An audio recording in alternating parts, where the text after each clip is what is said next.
Halo, selamat bergabung Bang Agus. Malam Bang, Oke, perkenalkan nama dan agamanya Bang. saya Agus Bang. Agamanya? Dibilang ateis bukan ya, cuman sudah 2 tahun ini aku hidup kayak begini-begini aja, jalan aja. Pengen dengar orang debat kayak gini, tambah malah jadi bingung yang benar yang mana, gitu-gitu kan. Oke, saya paham. Hmm. Tapi sebelum kita maju ke situ, sekarang saya mau lihat dulu tanggapan Abang tentang agama sebelumnya itu Kristen. Nanti setelah itu Abang mau bertanya-tanya tentang Islam. Kalau mau tahu Abang mau menemukan kebenaran boleh. Tapi jujur, Tapi saya tahu orang-orang yang benar-benar ingin cari kebenaran atau hanya pura-pura benar mencari Bang, kebenaran Bang ya. jujur, Oke, aku memang di TikTok ini karena saya kebetulan seorang mahasiswa S2 kan aku nggak enak juga dibilang ateis kan gitu. Makanya iya, iya, di nggak profil apa-apa. aku sering upload tempat ibadahku yang dulu karena kita kan di Kristen tuh ada pojok doa Bang, pojok rohani gitu kan. Jadi di TikTok itu hanya formalitas aja gitu biar teman-teman tahu oh dia ini kan di Indonesia ini kan kalau ateis itu kan kayak lain banget gitu kan. Betul, betul, betul, betul. Aku tinggal di Jogja, kuliah S2 aku di Jogja, terus banyak teman-teman Muslim, banyak-banyak teman Kristen. Jadi semenjak 2 tahun terakhir ini saya bergaul aja tanpa memandang apapun itu. Oke, kita kembali ke poinnya, Bang. Oke, siap-siap. Saya Nah, lahir di sebelum saya mempersilahkan Abang bertanya tentang Islam, tapi jujur saya pun bukan seorang ustadz yang tahu banyak tentang Islam. Tolong berikan tanggapan Abang tentang agama sebelumnya atau Kristen. baik. Sebetulnya ini kan pilihan Bang ya. Dulu kita terlahir kebetulan sudah dari Kristen Bang ya. Betul. Jadi dari SD sampai aku normal Kristen, Katolik Bang khususnya ya. Iya, iya. Mm-mm. Akhir-akhir ini 2 tahun, tepatnya 2 tahun ini aku kadang kayak kosong gitu kan Bang. Betul. Terus aku cari-cari kayak ini jam segini karena aku sering ikuti abang juga, sering ikuti room Kristen juga, sering ikuti room ini juga. Saya masuk sebagai netral aja. Jadi saya nggak mau berdebat karena saya memang awam betul bang. Takutnya Iya, nanti iya. ambil data dan dalilnya mana saya bingung lagi kan. Jadi mending saya masuk Iya, iya. sepanjang Kita bisa ya kita kan. nggak usah debat, nggak usah diskusi. Karena Abang mungkin memang niatnya ingin cari kebenaran, maka saya terbuka. Tetapi sebelum Abang nanya tentang Islam atau nanti apa yang membuat Abang dalam kebingungan, saya akan coba berikan penerangan terhadap Abang. Tetapi sebelumnya Baik. saya pengen tahu bagaimana pandangan dan tanggapan Abang terhadap agama sebelumnya. Apa yang membuat Abang goyah terhadap agama sebelumnya? Silakan Bang. Hmm. Em, kita harusnya masuk S2 ini kita mulai berpikir kita terlahir tiba-tiba sudah dipermandikan gitu kan besar begini dulu saya ikuti imani baca Alkitab ikut sekolah minggu seperti biasa lah pada umumnya ya tapi beriring berjalannya waktu kok saya bilang ini kok hidup saya kok malah berantakan banget apa karena saya yang salah jalan atau memang apa ya cobalah saya masuk ke jalur religius gitu kan jalur-jalur agama kayak begini ikut-ikut di TikTok kayak begini kan nah terus kalau saya masuk room abang saya paling tidak mau bertanya karena saya juga awam dan tidak tidak mau berdebat soal itu bahkan masuk masuk di roomnya Kristen pun habis nyimak saya selalu punya cat tulisan tuh oh rupanya ajarannya ini rupanya ini tapi untuk menemukan sesuatu yang bagus untuk meneguhkan hati saya ini itu masih agak goyang gitu kan bang entah Iya, goyangnya ke muslim juga 50-50 gitu bang jadi saya belum bisa ini untuk pilihan yang di umur saya segini loh saya di umur 32 tahun ini saya udah nangkap Bang. Insya Allah saya udah nangkap. Jadi begini Abangku ya. poinnya nangkap bang ya. Udah nangkap sekali. Oke, saya akan melayani Abang dengan sebaik mungkin, sekuat semampu saya. Silakan Jadi sekarang Abang berikan kira-kira sampaikan kepada saya apa yang buat Abang dalam bimbang. Bimbang dalam hal apa? Silakan Bang. masih bingung memang saya goyang bang soalnya bukan goyang apa cuman hari Minggu ke gereja cuman kayak kosong gitu bang kan. Kira-kira apa yang membuat abang bingung di ajaran sebelumnya? Nanti saya akan berikan kemasukan terhadap abang. Gini bang ya, saya tidak membawa abang masuk ke agama, saya tidak. Silakan abang, iya. Nanti di diskusi kita ini pilihan tetap terhadap abang, begitu. Betul. Jadi saya nggak mengajak abang cuman kita berdiskusi santai, membuka pola cara berpikir kita lagi seperti itu. Betul bang. Saya begini, Tuhan itu Allah atau Allah gitu ya, itu maha adil gitu kan. Kenapa untuk menebus dosa harus mengorbankan manusia gitu. Di saya ya. Iya. Kok harus ada orang yang ada orang yang mati betul-betul secara manusia. Kita lihat orang yang disalib itu secara manusia, Tuhan pun mungkin nggak mau itu kali. Mungkin saya pikirnya gitu. Itu terlepas dari Trinitas bang ya, itu saya lihat sebagai manusianya ya. Oke. Terus di dalam yang ajaran sampai sekarang yang saya masih melekat di diri saya itu kan Trinitas, Allah, Tuhan dan Bapa, Putra dan Roh Kudus kan. Makanya dibilang Trinitas itu. Jadi saya kalau saya berdoa bang, tidak pakai Yesus lagi, langsung aja. Kalau memang Tuhan menghendaki, terjadilah. Bukan berarti saya tidak percaya, cuman kalau kita lihat manusia yang disalib disalib, apalagi waktu itu di zaman Yahudi atau di zaman Romawi itu kan siapa yang berbuat salah kan disalib. Momen-momen yang penyaliban orang itu bagi orang pintar bisa mereka ambil itu sebuah kepentingan untuk mengajarkan suatu ajaran kan gitu. Kita pun tidak tahu berapa ribu tahun yang lalu gitu kan. Betul. Makanya mungkin kalau Tuhan dengar atau Allah dengar pun saya mungkin dibilang berdosa. Tapi itulah letak bingung aja. Berdosa bang, nggak berdosa. Boleh saya tanggapi bang ya? Oke baik, letaknya di situ saya bingung. Oke siap. Sebelum saya tanggapi, saya minta kepada teman-teman Muslim semua yang di bawah, ya, ini adalah satu petunjuk dari Tuhan yang benar. Ya, ini adalah satu petunjuk. Jadi sebelum saya menjawab, saya akan berikan kenapa nama saya logika. Karena begini teman-teman, ya, untuk orang, bahkan saya sendiri, saya memang terlahir sebagai orang Islam, tetapi saya bukan berarti menjadi orang Islam yang baik, tidak. Saya punya berpikir, apakah Islam ini agama yang baik atau bukan, agama yang benar atau bukan. Karena kalau logika kita ini pasti memikirkan hanya ada satu agama yang benar, hanya ada satu Tuhan yang benar, tidak ada yang lain. Karena pencipta langit dan bumi ini hanya ada satu. Kalau dua itu nggak mungkin, pasti berperang nanti. Begitu, apalagi 3 dan 4 dan seterusnya. Itu pertama. Nah, terus yang kedua, saya selalu belajar dari kisah Nabi Ibrahim, yang dimana Nabi Ibrahim ini adalah terlahir sebagai yang tidak memiliki agama. Ayahnya seorang pembuat berhala, patung. Nah, dia berpikir, dia gunakan akal pikirannya untuk berpikir, kenapa orang-orang ini menyembah patung yang tidak bisa berbuat apa-apa. Bermain nih cara mindset berpikir dia. Apa ini Tuhan? Tidak mungkin. Saat dia disuruh oleh ayahnya mengantarkan patung kepada salah satu pesanan orang, sampai di pinggir sungai, dia terduduk istirahat, jatuh patung ke air itu. Terus dia perhatikan, kok gak bisa berdiri patungnya. Pada saat itu akal dia itu logika dia berpikir, ini bukan Tuhan. Tuhan itu tidak mungkin sesuatu yang tidak bisa berbuat apa-apa. Kita lihat lagi. Setelah itu dia lihat matahari. Ini Tuhan ini. Pasti ini Tuhan. Tapi saat di sore hari tenggelam, dia katakan, saya tidak suka dengan sesuatu yang tenggelam. Dia lihat matahari, bulan, bintang, dan lain-lain. Setelah itu pada puncaknya, tidak ada satupun yang layak menurut dia untuk disembah. Maka Allah menuntun dia, memberikan hidayah, berikan petunjuk terhadap dia untuk menunjukkan siapa Tuhan yang benar itu. Seperti itu teman-teman. Nah, melihat kisah abang ini tadi mengatakan tentang penyaliban Nabi, dia berpikir penyaliban Yesus Kristus ini, apa mungkin hanya untuk menebus manusia berdosa dia harus korbankan dirinya, mati digantung di kayu salib? Ini tidak masuk logika dan tidak masuk akal teman-teman. Kenapa saya katakan gitu? Ini saya akan membawa beberapa referensi bang ya.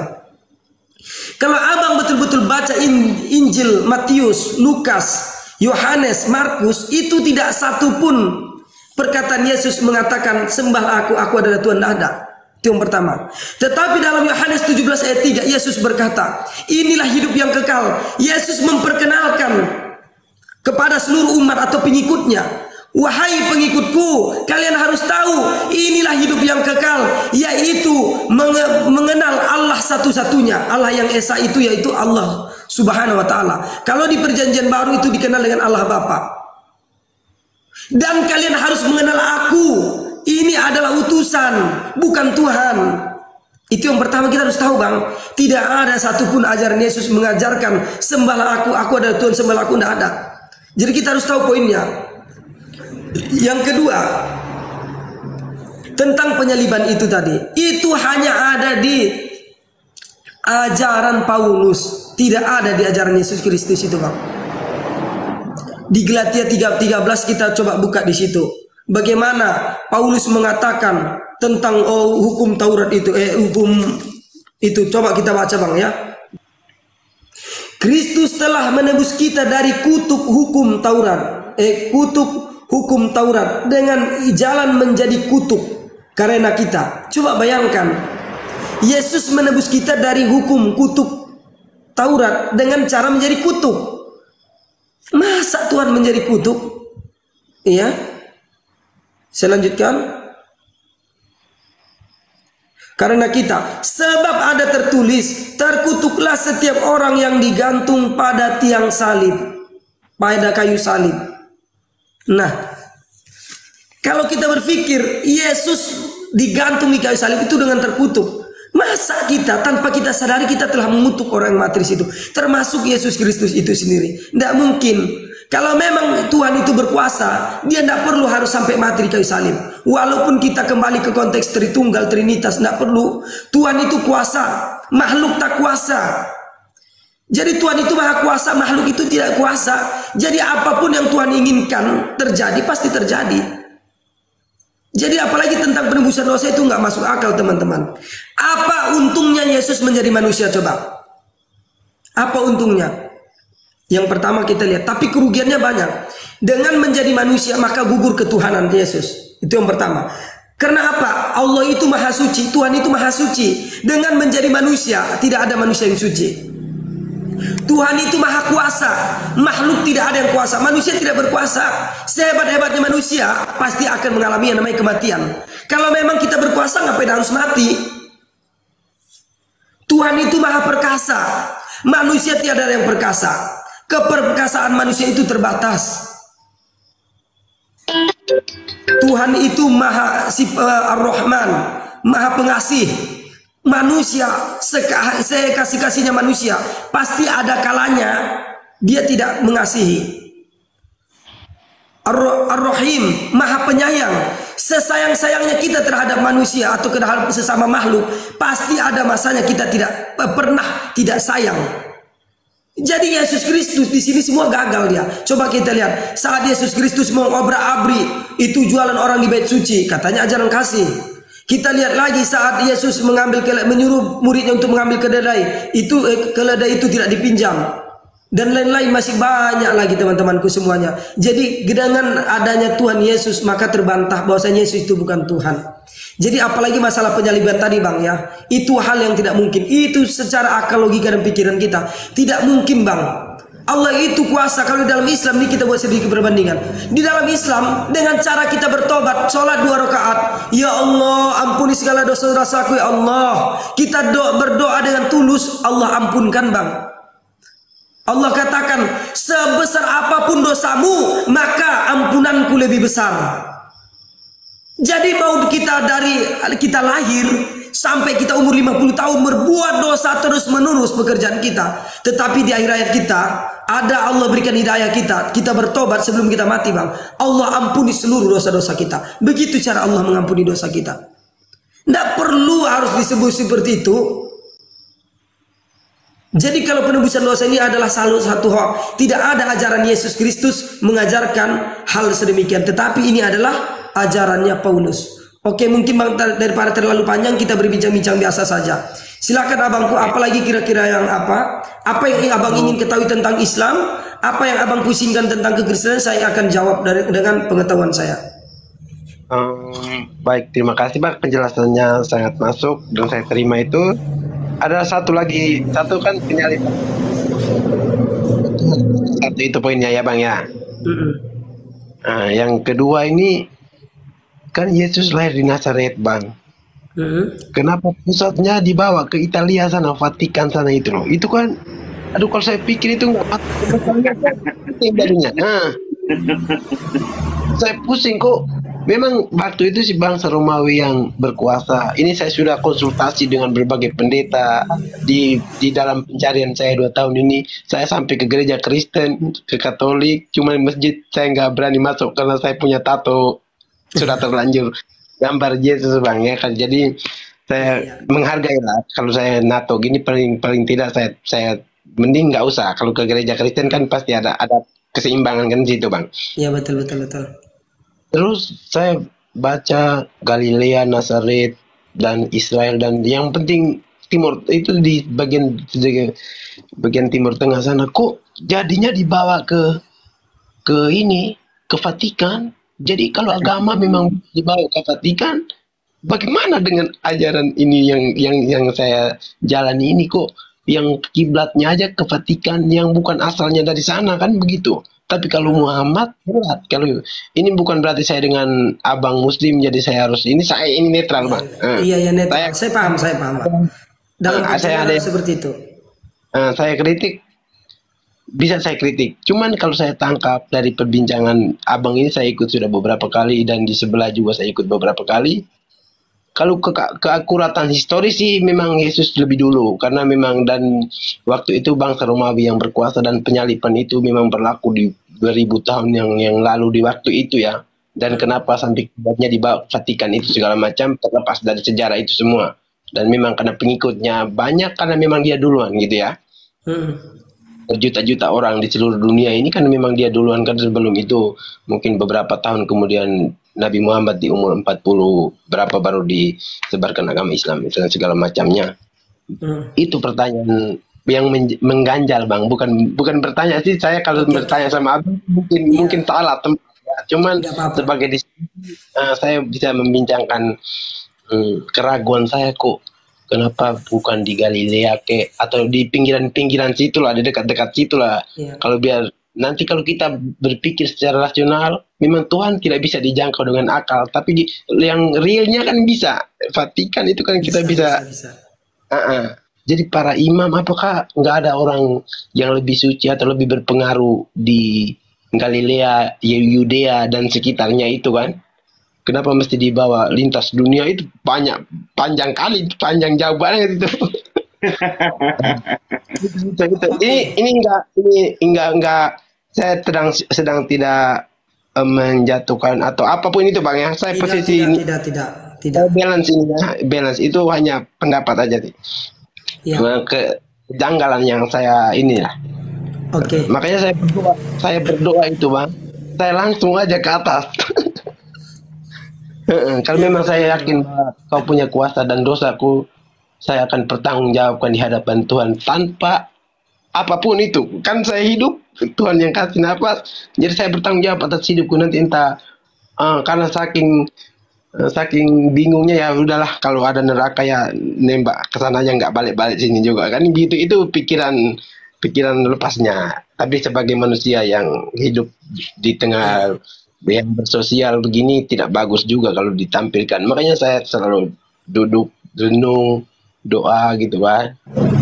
Kalau abang buka foto itu ada rohaninya karena memang saya S2 Bang. Masa kita tinggal di sini S2 baru tidak beragama itu Rocky Gerung aja dihujat, apalagi kita yang nggak ada apa-apa ini kan ngeri juga kan. Makanya saya cari aman aja gitu.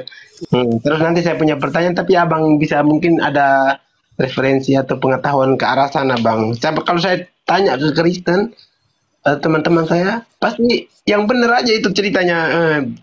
Tetap saya bingung juga nanti. Iya. Nah kalau saya nanggapin itu dulu Bang ya. Jadi begini abangku, kok bisa sampai ke Vatikan?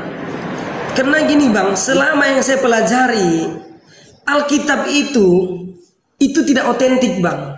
Kenapa saya katakan tidak otentik? Justru saya meragukan, bukan cuma meragukan, saya tidak percaya. Kenapa saya tidak percaya? Ini abang kalau lihat Bang sekarang, ini edisi 2 Bang. Antara edisi 1 terjemahan baru edisi 1 dengan edisi 2 itu sudah banyak sekali dirubah isinya, Bang.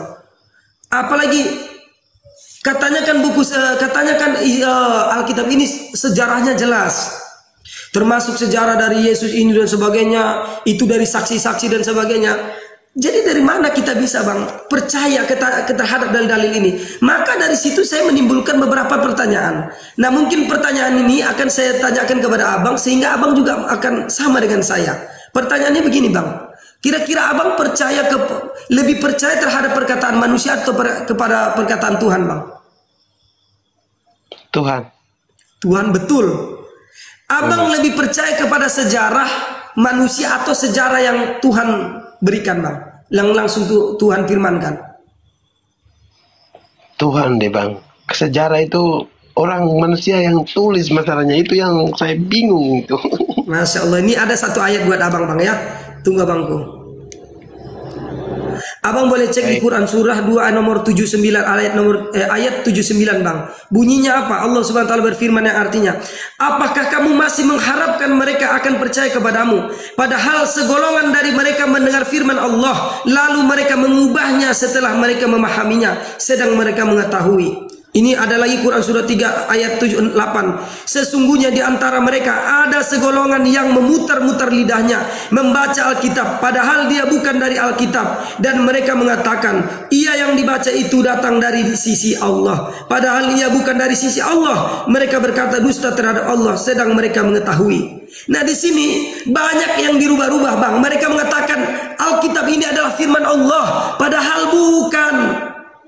Di sini hanya ada sedikit, Bang, yang benar itu. Contohnya masih ada sisa-sisa petunjuk. Dan lainnya itu, Bang, tidak ada, Bang. Mereka mengatakan Tuhan itu beranak. Padahal di Quran surah Al-Ikhlas sudah katakan Allah tidak beranak dan tidak pula diperanakkan. Mereka mengatakan Yesus itu adalah Tuhan. Di dalam Al-Quran dibela Yesus itu bukan Tuhan, tetapi dia hanyalah utusan Tuhan. Seperti itu, Abangku. Jadi saya tidak bisa menjawab pertanyaan Abang itu, kenapa bisa kepatikan. Tetapi hikmah yang saya ambil adalah bagaimana saya bisa menentukan sementara sejarahnya tidak jelas, Bang. Saya belajar Bible-nya dirubah-rubah. Saya mau belajar sejarah yang menulis sejarah manusia. Maka saya pilih perkataan Allah dan sejarah yang telah Allah ucapkan di dalam Al-Quran. Yaitu di mana Allah menyampaikan langsung kepada malaikat Jibril dan dibawa oleh malaikat Jibril dan disampaikan kepada Rasulullah SAW dan Rasulullah menyampaikan kepada sahabat dan segala umatnya. Maka sekarang yang kita kenal dengan namanya Al-Quranul Karim, Bang. Jadi di situ ada sejarah, tapi Al-Quran bukan buku sejarah. Maka satu-satunya kitab yang masih original, murni 100% firman Allah hanya Al-Quran, Bang. Perkataan Rasulullah itu dijadikan menjadi hadis namanya, Bang. Jadi hadis itu adalah kisah kehidupan Rasulullah, ucapan Rasulullah seperti itu. Ya, hadis Nabi itu ya, hadis. Iya, betul, hadis Nabi, Bang. Nah, tidak dicampur, Bang, tidak campur aduk karena Allah menjaga kesucian Al-Quran. Kalau hadis itu belum terjaga. Oh, berarti isi Al-Quran sama hadis Nabi itu dua buku yang berbeda, Bang, ya? Beda, Bang, beda. 100% beda. Nggak sama, Bang. Berarti yang hadis Nabi itu perkataan-perkataan Nabi selama dia hidup gitu? Iya, perkataan Nabi sama aktivitas Nabi. Contohnya, para sahabat itu melihat Nabi itu suka, contohnya melakukan sesuatu, kan? Maka dicatat seperti itu. Baru hadis itu ya perkataan Nabi seperti itu. Seperti teladan Nabi apa segala itu. Oh, teladan itu ya. Oh iya. Dan mungkin biasa saya ke Gramedia kali, mungkin hadis dulu lah belajar baca. Di situ nanti Abang akan melihat, Bang, gini, perbedaan manusia dengan makhluk lain apalagi dengan hewan itu adalah di aturannya. Contohnya kita negara Indonesia. Bayangkan kalau negara Indonesia tidak memiliki undang-undang, tidak memiliki aturan, pasti kacau hancur, Bang. Begitu juga dengan kehidupan manusia. Kalau manusia ini ingin hidupnya damai, sejahtera, bahagia, maka kita harus ada aturan. Maka di dalam Islam, kita dari tidur sampai tidur lagi itu ada aturan. Mau ke WC kita ada aturan. Mau makan kita ada aturan. Ada adab-adab namanya, Bang. Kita mau Makan ada adabnya, mau tidur ada adabnya, mau berjalan ada adabnya, mau pakai baju ada adabnya. Semua aktivitas kita 24 jam itu dituntun dengan adab, Bang. Itulah namanya adab. Rasulullah mengajarkan itu. Berarti yang itu yang abang bicarakan ini termuat di hadis semua, Bang ya? Di hadis semua, Bang, di hadis. Berarti itu hadis semua ya. Berarti kalau yang Al-Quran itu mungkin itu firman Tuhan yang dibukukan, berarti yang di Al-Quran tapi ya. Ya, tapi kalau yang hadis, mushaf Al-Quran, mushaf dia. Kalau Al-Quran itu kan isi perkataan itu adalah Al-Quran. Yang sekarang kan yang menjadi buku itu adalah namanya mushaf Al-Quran, seperti itu, Bang. oh, mushaf Al-Qurannya ya. Mushaf Ya. Al-Quran ya, mushaf. Udah paham. Selama ini aku pikirku Al-Quran aja. Udah mushaf. Nah, ya betul. Oke. Nah, ini ada sedikit lagi, Bang, yang ingin saya sampaikan. Mudah-mudahan abang nangkap. Begini, Bang. Saya ingin bertanya beberapa hal. Ini pertanyaan yang logis. Mudah-mudahan abang nangkap. Sesungguhnya kesuksesan, kebahagiaan, ya, kejayaan manusia hanya dalam alam agama secara sempurna. Saya bertanya kira-kira, Bang, mari saya ajak Bang berpikir sebentar. Ya, kira-kira, Bang, seekor ikan hanya akan bahagia, hanya akan sukses, hanya akan berjaya apabila dia berada di dalam apa, Bang? Air. Di dalam air, cerdas luar biasa. Betul, Bang. Coba bayangkan, Allah itu udah tahu ikan ini Allah letakkan kebahagiaannya itu apabila berada di dalam air, Bang. Kalau ikan mencoba mencari kebahagiaan, kejayaan, kesempurnaan di luar daripada air, tidak akan ada, Bang. Ia temukan, dia akan binasa. Pasti bahagia. Nah, pertanyaannya, di manakah Allah letakkan kebahagiaan manusia di dunia dan di akhirat, Bang? Coba. Tuhan Sulit ya, Bang ya, sulit untuk menjawab, Bang ya. Allah letakkan itu yang pertanyaan saya juga sebenarnya. Nah, mudah-mudahan dengan mendengar ini abang bisa terbuka lagi pola pikirnya, Bang. Seperti ini, Bang. Sesungguhnya kebahagiaan kesuksesan manusia hanya dalam amal agama secara sempurna. Inilah salah satu bentuk keadilan Allah. Kalau kita tanya setiap manusia, itu pasti definisinya berbeda-beda, Bang. Saat kita tanya kepada seorang petani, di mana kebahagiaan seorang petani, maka seorang petani akan menjawab, saya akan bahagia apabila saya bertani, saya buka lahan yang besar, ya kan, saya mempunyai karyawan, terus pertanian saya sukses dan mendapatkan keuntungan yang besar, saya akan bahagia. Bukan. Seorang pedagang ditanya kebahagiaan saya apabila dagangan saya laris manis dan saya mendapatkan keuntungan. Allah tidak meletakkan di situ, Bang.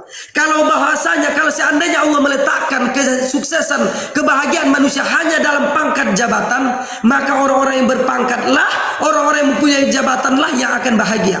Berarti orang-orang seperti saya gak berhak bahagia. Kalaulah memang kebahagiaan Allah letakkan dalam harta yang banyak, maka Fir'aun maka Korun laknatullah lah orang pertama kali bahagia. Kenapa? Korun itu, Bang, kekayaannya luar biasa. Bahkan sampai sekarang orang yang menemukan harta di tanah dikatakan harta korun. Tetapi jawabannya Allah tahu. Kesuksesan, kebahagiaan, kejayaan manusia hanya dalam mengamalkan agama secara sempurna. Yang pertama adalah ucapkan asyhadu an la ilaha illallah wa asyhadu anna muhammadar rasulullah. Yang kedua adalah laksanakan solat setelah kita beriman kepada Allah. Karena apa, Bang? Tidak ada bentuk penyembahan yang lebih sempurna daripada kita sujud. Karena apa? Kata para ulama, bersujudlah engkau kepada Allah. Karena bersujud itu luar biasa. Engkau berbisik di bumi, namun bergetar di langit, Bang. Terdengar di langit kalau kita berbisik di bumi. Ya Allah, ampuni segala dosa-dosa ya Allah. Ya Allah, berdoa kita di saat sujud kita, Bang. Betul. Merinding saya, Bang. Tidak ada pengabdian, tidak ada penyembahan yang sesempurna kita bersujud, itu.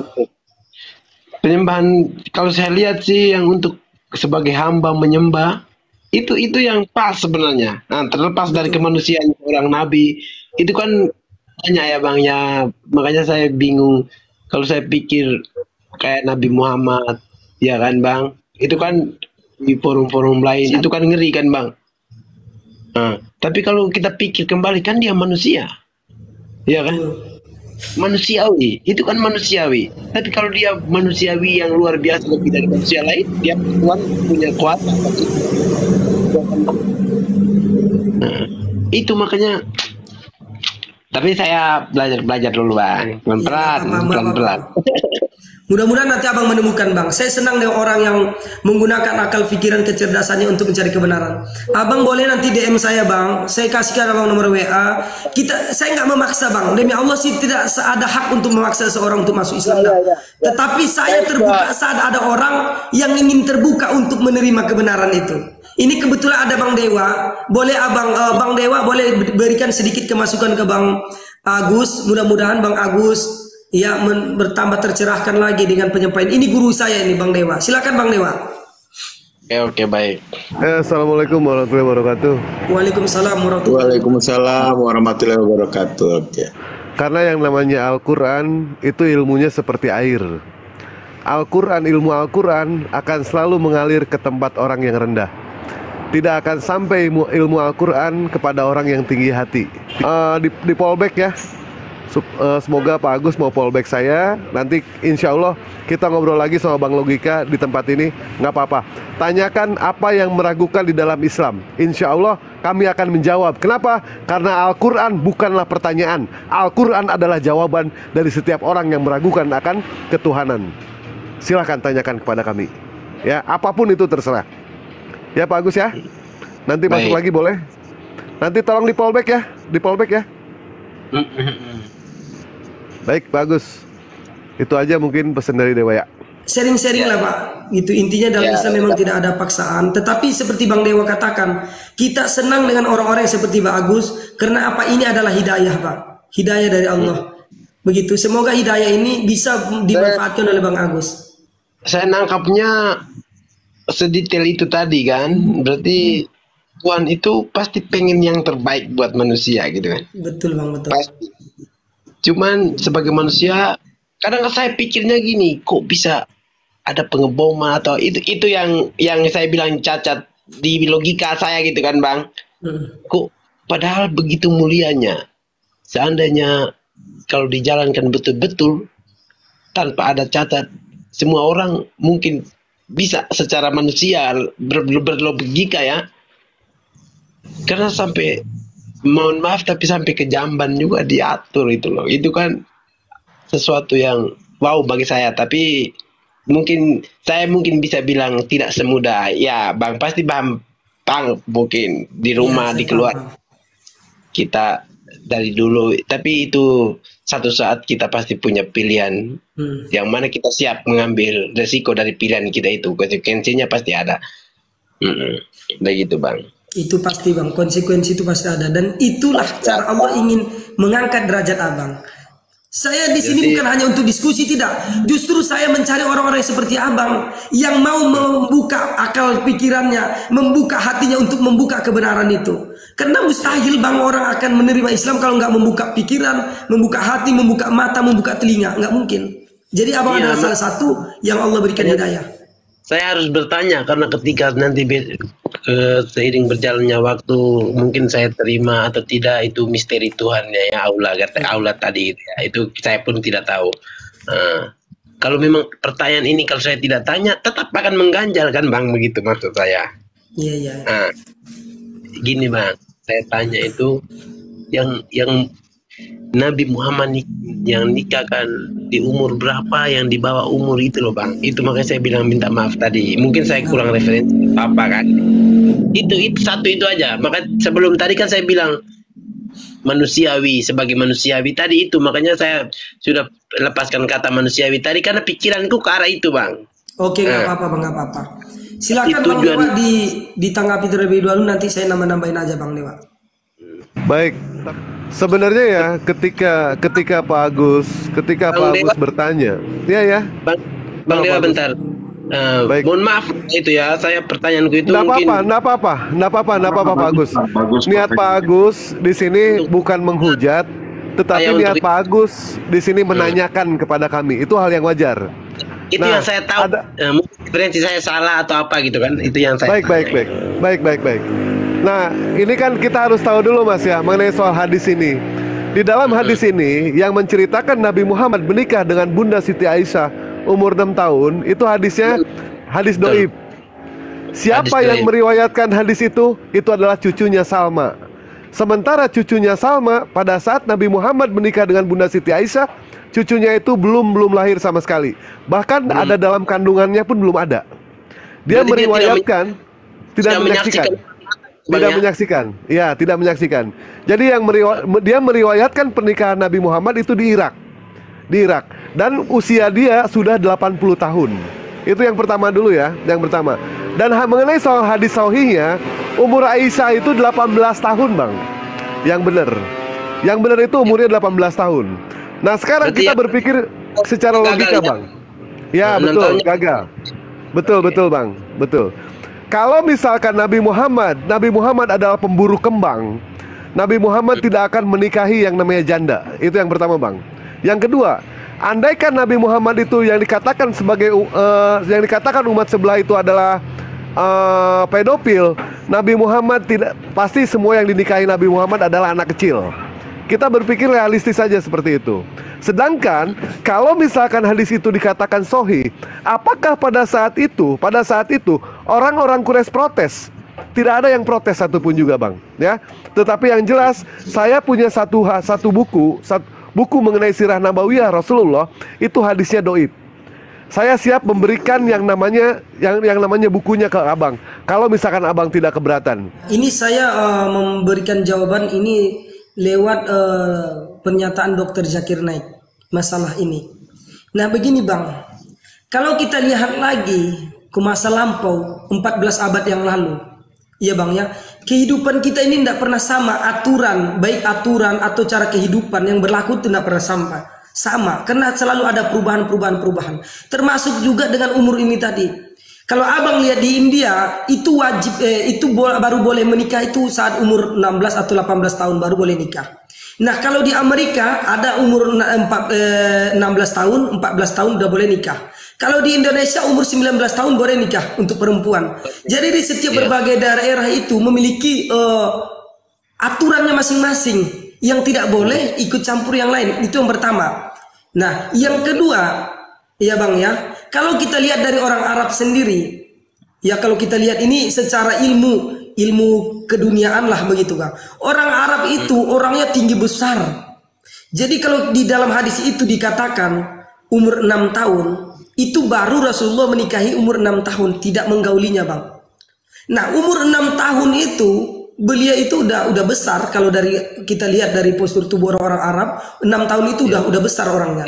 Nah, umur 9 tahun baru diajak ke rumahnya, kan begitu. Nah, sementara secara ilmu kedokteran, setiap wanita-wanita itu memiliki masa kedewasaan yang berbeda-beda. Kalau kita kenal dengan kata haid ya Bang ya, atau PMS, palang merah, ya kan itu. Nah, itu ada yang umur 14 tahun, ada yang umur 12 tahun, ada 11 tahun, bahkan ada yang umur 9 tahun itu udah mendapatkan kedewasaannya lewat itu tadi. Beda dengan laki-laki lagi kan begitu. Jadi sebenarnya tidak ada yang salah. Kalaupun hadis itu ada, itu tidak ada yang salah. Karena memang ini lagi hangat-hangatnya diperbincangkan. Seperti itu Abangku. Silakan ditambahkan lagi sama saudara yang lain. Baik. Terima kasih waktunya ya bang-bang semua. Mungkin lebih ke abang, lebih kakak dari saya semua ini. Saya mohon maaf lah mungkin ada kata atau kalimat yang salah, menyinggung gitu kan. Ya. Jadi kita komunikasinya kapan-kapan nanti ya. Oke, baik. Terima kasih Abang ya udah hadir di sini. Saya berharap Abang masih bisa mampir di esok hari saat Abang tidak terlalu. Saya buka live itu dari jam 7 Bang. Jam 7.30 setelah saya sholat isya saya udah buka live. Abang boleh mampir setengah jam, 1 jam, 2 jam enggak apa-apa. Ya intinya Bang, apapun yang Abang mau tanyakan, kebetulan ada Aki Logika, ada Aki Dewa, ada Aki Anci. Selagi konteks memang betul-betul ingin menggali ya, insya Allah akan dapat jawaban. Silakan Abang. Iya, baik Bang. Diharap kalau Abang udah itu nggak ada aktivitas yang sibuk, masuk ke sini lagi Bang. Nggak apa-apa, bertanya aja selagi memang itu menggali untuk bertanya ya. Beda dengan menghujat, beda itu.